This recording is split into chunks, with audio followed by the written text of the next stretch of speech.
All right, let's dive in. Today, we're looking at something pretty big. Mm-hmm. Zambia's plan to, well, I guess you could say, completely overhaul Mm-hmm. its National Institute for Scientific and Industrial Research, Yeah. NISIR, as it's known. Their top spot for research and development. This isn't just like a little refresh. This is a total makeover, you know? That's right. A total transformation. And luckily for us, it's all laid out in Right. this document we're going to be going through. The NISIR Modernization Fund, the Guidelines and Management Framework, 2024 to 2026. Straight from the source. Yes. Zambia's Ministry of Technology and Science. And, this isn't just some boring policy document. Yeah. This is their plan. This is their roadmap to make NISIR like a global powerhouse. And they're using their 8th National Development Plan to guide them, The 8 NDP. Yeah. putting a lot of emphasis on NISIR to drive growth in key sectors, things like agriculture, manufacturing, mining, tourism. What's interesting is that they're so focused, The 8 NDP picks out these specific areas where Zambia could really be strong. And then they're putting their resources into making sure that the research that NISIR does directly supports reaching those goals. So it's not just like research for the sake of research. No. It's really tied to boosting their economy Mm-hmm. and helping people live better lives. Absolutely. But before we go into all this exciting stuff about the future, maybe we should look at where NISIR is today. Yeah, good idea. I mean, the document we're going through includes a SWOT analysis, Mm-hmm. which It does. it's pretty honest about the challenges. Oh, it is. I mean, NISIR has researchers, Right. and they're very dedicated. There's no question about that. But they're being held back by some things, like, infrastructure that hasn't been updated, not enough access to modern equipment. Yeah. Think about labs that haven't been renovated for decades. And then that brain drain, Yeah. that issue where their best people are attracted to opportunities elsewhere. Yeah. Yeah. So this is where the modernization really comes in. It's not just about catching up. It's about leaping ahead. Mm-hmm. They're even like tackling NISIR's debt, that's a bold move, right? It is a bold move. It Yeah. shows that they're serious Yeah. about making this work. Mm-hmm. And they've set up the plan around 5, I guess you could call them funding windows, Okay. each one focused on a specific area: research and development, technology and innovation, human resource development, infrastructure and equipment, and Okay. policy reforms and fund management. It's a pretty complete approach. Okay. 5 windows. Okay. All right. So we know research is at the core of everything, Mm-hmm. but what exactly will they be focusing on? Okay, so the research and development window is about making a real-world impact, linking up with those priorities in the 8 NDP. So think about projects that deal with the challenges in agriculture, mining, energy, health, even ICT. Right. It's about coming up with solutions that can be used right there in Zambia. So not just like publishing papers that nobody reads, but research that actually makes a difference. But what about getting those solutions like out there into the world? Well, that's where the technology and innovation window fits in. They're trying to bridge that gap between research and actually getting things to market, Mm-hmm. funding projects that can take the discoveries made in the lab and turn them into products or services or even totally new businesses. Oh, so it's not just inventing something new, it's making sure that it actually gets used. Yeah. Makes sense. But who's actually doing all this research? Are they bringing in experts from other countries? They're definitely open to working with others, but they're also really focused on building up Zambia's own talent pool. Okay. That's what the human resource development window is for: scholarships, fellowships, training programs. They're putting resources into growing the next generation of, Zambian scientists and researchers. So it's like they're building a whole system for innovation from the ground up, but you can't do cutting-edge research with outdated tools, can you? Exactly. And that's where the infrastructure and equipment window comes in. It's all about giving NISIR a serious, upgrade. Yeah. Upgrading labs, getting state-of-the-art equipment, and get this, they're creating these things called technology transfer hubs. Okay. Technology transfer hubs. Huh. I got to admit, that sounds a little, Cargany. Yeah. Yeah, for sure. Think of it as a space where researchers and people from the business world can meet up, work together, and share what they know. It's about breaking down those walls between those groups and making sure that research is actually used in the real world. Really important part of the whole thing. So it's not just about fancy labs, it's about creating that culture of collaboration and innovation. Mm-hmm. Makes sense. Okay, so what about that last window, the policy stuff? That sounds kind of dry. It might sound dry, but it's really, really important. Hmm. The policy reforms and fund management window is all about making sure this modernization lasts and that it actually works. They're aiming to make NISIR's structure better, making it faster and more adaptable, and at the same time ensuring that the money is managed well and in a transparent way. So it's about making sure everything runs smoothly Yeah. and that the money's being used the right way. Mm-hmm. But how are they going to actually put this massive plan into action? It seems like a lot to tackle all at once. They're not doing it all at once, that's for sure. Okay. The plan rolls out in 3 phases, Okay. each with its own set of goals and outcomes. Uh-huh. It's like a dance, you know, Right. building momentum with each step. So like what's phase 1 about? So phase 1, that's all about laying the groundwork, right? Yeah. Fixing up that old infrastructure we were talking about, building capacity within NISIR, Yeah. and making sure they're ready to use new technologies. So it's like getting the house in order before you have the big party. Exactly, yeah. Then in phase 2, things really get going, pushing the boundaries of research, expanding activities, really putting those upgraded labs and equipment to use. This is where they're staying up late, drinking lots of coffee, and Yeah. excited about their discoveries. Oh, yeah.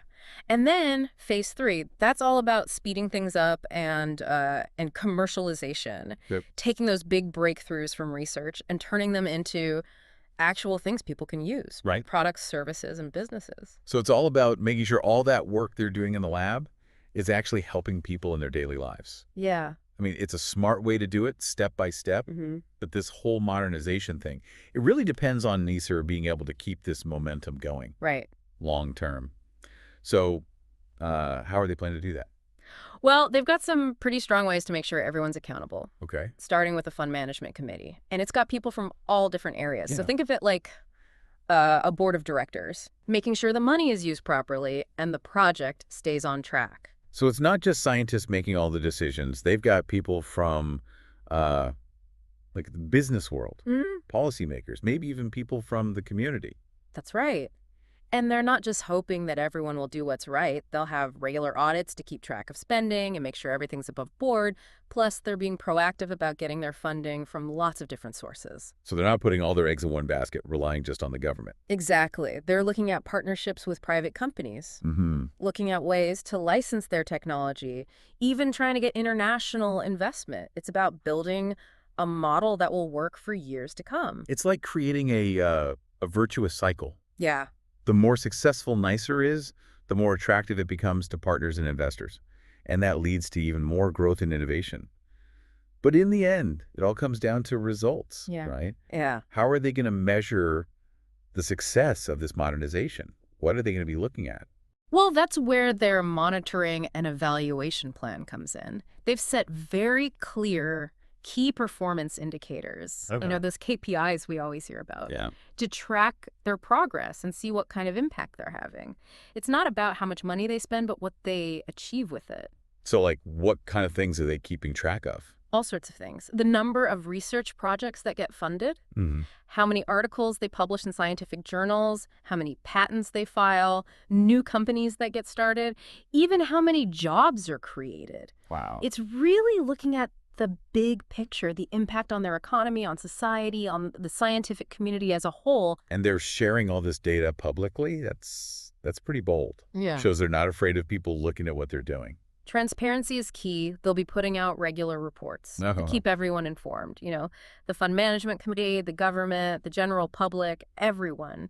It's about building trust and showing that they're accountable. Okay. Yeah. So we've talked about the plan, the funding, the accountability measures. Now let's get to the really interesting stuff. Yes. What are some of the specific research areas they're tackling? I'm guessing it lines up with those key sectors for growth. You got it. The document gets really specific about how NISIR's research is going to help Zambia reach its economic and social development goals. Mm-hmm. They've picked 5 key areas: agriculture and agro-processing, Mm-hmm. mining and mineral processing, Mm-hmm. energy, health, and ICT. Okay. Let's start with agriculture. I mean, Zambia has a long history of farming, but they're facing challenges. Climate change, soil degradation, not enough access to technology. Mhm. Yeah. So what's the plan there? So the research at NISIR will focus on things like improving crop yields, developing varieties that can withstand drought, and promoting farming practices that are sustainable.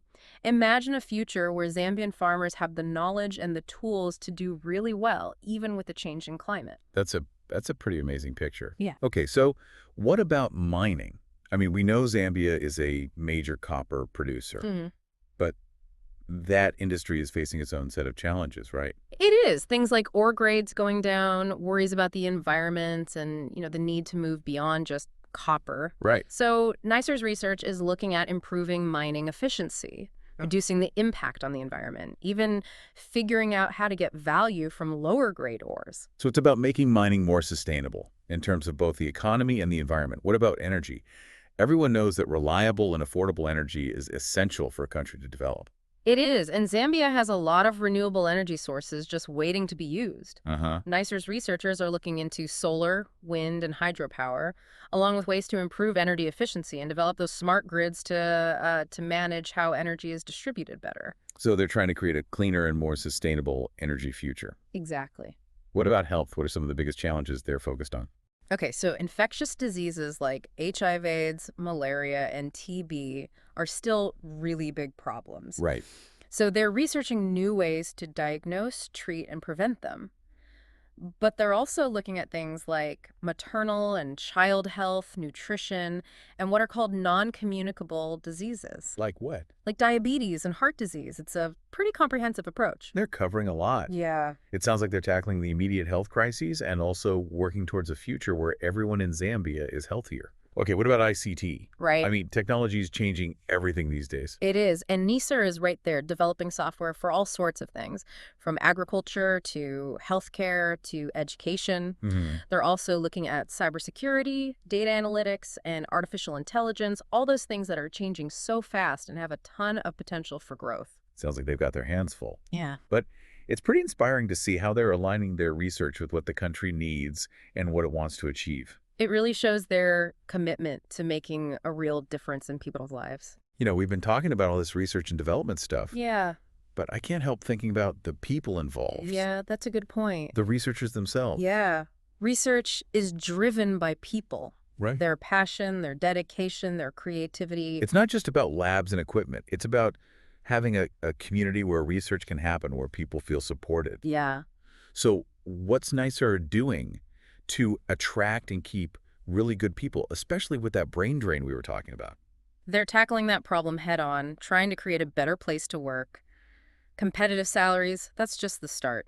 They're offering opportunities for people to grow professionally, giving access to the latest research facilities, and building a collaborative and supportive atmosphere. So they want to create a place where researchers feel valued, where they can learn, and where they can really make a difference. Exactly.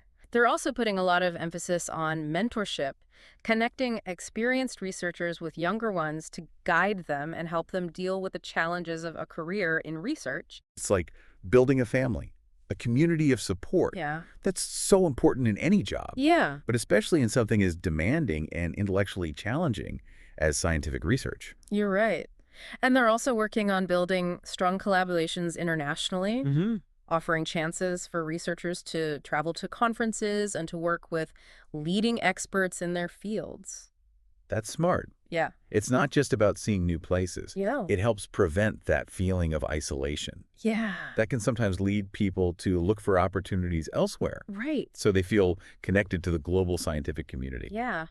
And we can't forget about celebrating success. Right. NISIR's really making an effort to recognize and reward great research achievements. So it's not just about the work itself. It's about acknowledging people's hard work Yeah, and making them feel appreciated. exactly. It's about making sure researchers feel valued, supported, and motivated to do their best work. They've clearly put a lot of thought into not just the science part of this, but the human side as well, Mm-hmm. creating a place where innovation can really thrive. But as with any big project, there are bound to be some bumps in the road. Yeah, for sure. Challenges always come up, especially when you're talking about changing an institution as big and, well, as set in its ways as NISIR. Right. It's not just about changing the buildings, it's about changing how people think, Yeah. building a culture where innovation happens and getting past all the bureaucratic stuff. That's exactly what I was thinking about. You can have the most amazing plan in the world, but if the people at NISIR aren't on board with it, if they don't want to change or they're stuck in all the red tape, Yeah. it's just not going to work. You're totally right. And that's why having good leadership is so important. They need leaders who can explain the vision, who can inspire their teams, and who can give people the power to own this modernization process. So it's not just about the people at the top giving orders. Yeah. It's about creating a situation where everyone feels like they're a part of it. Yeah. But how do you actually do that in a huge organization like this? It's so easy to get lost in bureaucracy and lose that ability to move quickly. One important thing is communication. Yeah? They need to be open about the goals, the challenges, the successes, even the failures. Uh-huh. Keep everyone in the loop throughout the process. So it's about creating a culture where people can talk openly, Yeah, share their ideas, their worries, and their suggestions. absolutely. It's about getting feedback from everyone from the top to the bottom and actually doing something with that feedback. But it's not just about talking, right? Mhm. It's also about giving people chances to work together, to work on projects that cross different disciplines, to share what they know. Yeah, break down those walls between different departments and research areas. The more people talk and share their expertise, the more creative and exciting the environment becomes. Exactly. But even with the best intentions, sometimes those bureaucratic obstacles can be really tough to overcome. Mhm. Did they address that in the plan? They did. They're really focused on making things more efficient. Less red tape, giving teams the power to make decisions without having to go through a ton of approvals. It's like you're trying to create an institution that can adapt and respond quickly, Yeah. which is essential in the world today with Hmm. everything changing so fast. Yeah. But even with all that, there are always things outside their control that can affect a project this big. Oh, for sure. Things like the economy or global events, Right. they've built in some flexibility to handle unexpected situations. So it's not like a rigid plan. There's room to adjust things as they go along. Exactly. They've identified the potential risks and have backup plans. Uh-huh. It's about being proactive and ready for anything. So it sounds like they've really done their homework, thought about the challenges, and have plans to deal with them. Yeah. But let's focus on the positive for a minute. Okay. We've talked about the economic benefits, the progress in key research areas, but what are some other things that might come out of this modernization?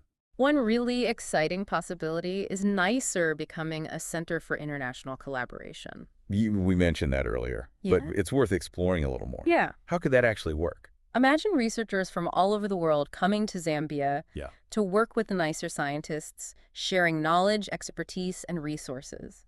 It could be a place where ideas from everywhere come together, Mm-hmm. pushing innovation on a global level. And not just attracting researchers, but also investment, partnerships with universities and companies from different countries. Exactly. It could raise Zambia's profile in the global scientific community, Yeah. really put them on the map as a leader in innovation. It's like a ripple effect, Mm. starting with NISIR, but spreading out, impacting science and technology, but also the economy, education, maybe even culture. Yeah.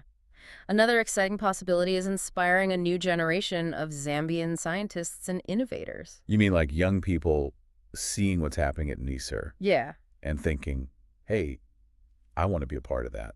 that's it. Imagine a whole generation of kids excited about science, technology, engineering, math, all those STEM fields that are so important for the future. That could really change education in the country, Yeah. leading to more focus on STEM, more opportunities for young people to follow their passions in those fields. And it's not just about Zambia. NISIR's success could inspire other African nations to put more resources into science and technology. So raising the bar for the whole continent, Yeah. showing what's possible Mm. when you make research and innovation a priority. Exactly. And don't forget, this story has the power to inspire people all over the world. It's a story about ambition, determination, Yeah. about believing in the power of human ingenuity to make a better future. It shows what a nation can achieve when it invests in its people, Uh, in its future, in the pursuit of knowledge and progress. it's a story that gives us hope, Huh. that reminds us that even when things are tough, we have the power to shape our own destiny. So, as we wrap up this deep dive, let's Yeah. leave our listeners with one last thought. The modernization of NISIR is more than just buildings and equipment. It's about sparking that love for discovery, that passion for innovation. It's about using science and technology to solve real problems and make a better future for Zambia and for everyone. That's a story worth paying attention to, a journey worth supporting. Thanks for joining us on this deep dive. We hope you found it as interesting and inspiring as we did. Until next time, keep exploring, keep learning, and keep believing in the power of human ingenuity to make the world a better place.